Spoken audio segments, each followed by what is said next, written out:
The famous William Shakespeare, an English poet from long gone English times, wrote the play Julius Caesar. It speaks of a man called Julius Caesar who was involved in a civil war against the previous hero of Rome. Brutus, Cassius, and other men fear he is becoming too powerful, popular among the people, and ambitious. Fear turned to plans to assassinate Caesar, and despite Brutus' love for Caesar, he reluctantly agreed to take part in the plan. They successfully fulfilled their purpose at the Capitol, and Brutus wins the people of Rome to his side by giving a strong speech, in which he stated Caesar's ambition and what was thought to be his true colors. After he left, Mark Antony, a friend of Caesar's, gave his own speech on Caesar's death, undoing all of the effects of the speech of Brutus. And here I read you Mark Antony's speech. Friends, Romans, countrymen, lend me your ears. I come to bury Caesar, not to praise him. The evil that men do lives after them, the good is often interred with their bones, so let it be with Caesar. The noble Brutus hath told you Caesar was ambitious. If it was so, it was a grievous fault, and grievously had Caesar answered it. Here on the leave of Brutus and the rest, for Brutus is an honourable man, so are they all honourable men. Come I to speak in Caesar's funeral. He was my friend, faithful and just to me. But Brutus says he was ambitious, and Brutus is an honourable man. He hath brought many captives home to Rome, whose ransoms did the general coffers fill. Did this in Caesar seem ambitious? When that the poor have cried, Caesar hath wept. Ambition should be made of sterner stuff. Yet Brutus says he was ambitious, and Brutus is an honourable man. You all did say that on the Lupercal, if thrice presented him a kingly crown, which he did thrice refuse. Was this ambition? Yet Brutus says he was ambitious, and Brutus is an honourable man. I speak not to disprove what Brutus spoke, but here I am to speak what I do know. You all did love him once, not without cause. What cause hold you then to mourn for him? O judgment, though I fled the brutish beasts, and men have lost their reason.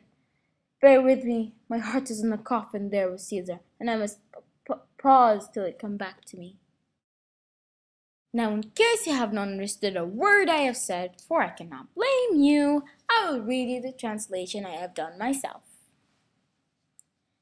Ladies, gentlemen, and Romans, please listen to me for a while.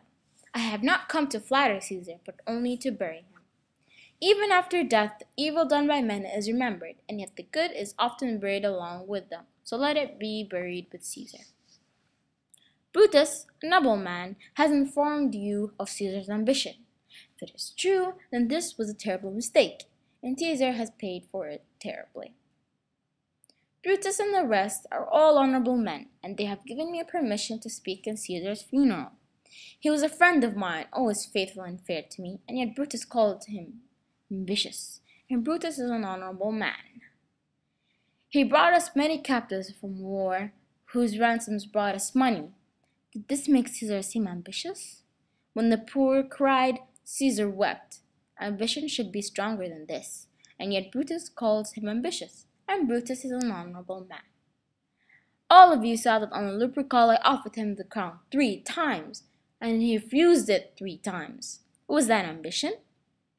And yet Brutus called him ambitious, and of course he is an honourable man. I am only telling you what I know myself, and not to prove what Brutus said wrong. You all loved him without a reason, so what reason stops you from mourning him now? Men have lost their judgment and reason. Bear with me, my heart is in the coffin of dead Caesar, and I must stop until it returns to me. Mark Antony's speech won the hearts of the Romans, awakening their anger. Caesar's will was done, and a war broke out. The conspirators were killed, and those that even the slightest of doubts dwelled upon them were instantly killed. Antony and Octavius, heir and nephew of Caesar, seized power, and Brutus, along with Cassius, fled to Asia. There they assembled an army and went to war with Antony and Octavius in Philippa. Realizing their defeat, both Brutus and Cassius chose to commit suicide by stabbing themselves with a dagger. This led to the victory of Octavius and Antony, ending the story of Julius Caesar. Thank you for listening. Hope you enjoyed my recording.